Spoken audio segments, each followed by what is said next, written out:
Okay. Isn't it interesting? Yes, sir. For procrastination? First off, do you say things to yourself like, I'm a procrastinator? I never get anything done on time? Okay. First problem is you've linked it to your identity.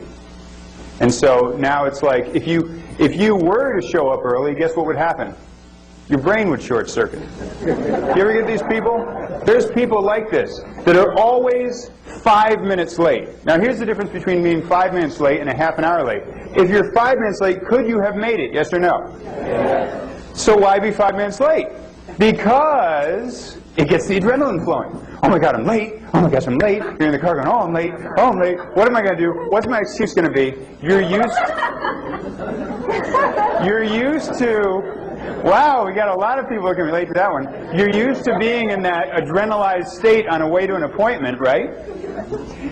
So if you were, let's say you left your house a half hour early and you're driving, you got some nice music playing, you go, oh, I'm going to make it in plenty of time. And you just feel relaxed and you feel really cool. Your brain says something is wrong. And you know what you do? You make yourself late. You'll pull over and get gas.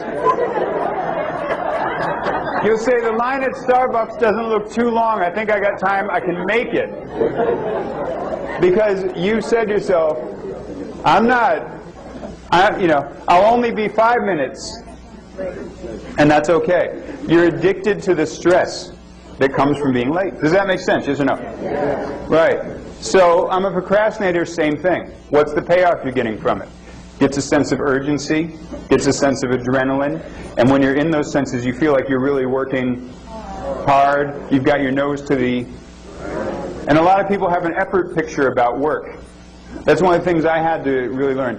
Now that I have such a complete love and a passion for the work I do.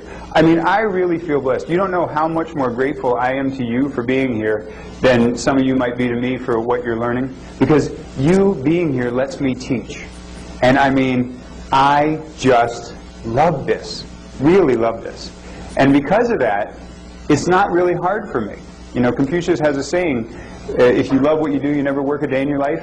And that was so hard for me to get used to. Because I was raised in a wonderful family, but my family, no one in my family liked their work.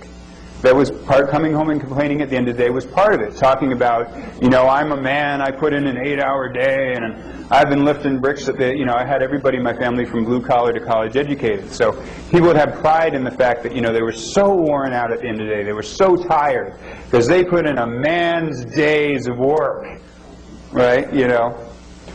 And so, raised on that belief system, all of a sudden I started doing something I loved, and I was like, wow, I actually get to do this, and it pays my bills and everything, and I loved it. And I was like, something's wrong, it's not hard enough. So people have an effort picture about work, and when you feel stressed, nose to the grindstone, oh, I'm working hard, which can be a payoff for someone. Does that make sense? Before we have you do this exercise, any other quick questions? Okay, good.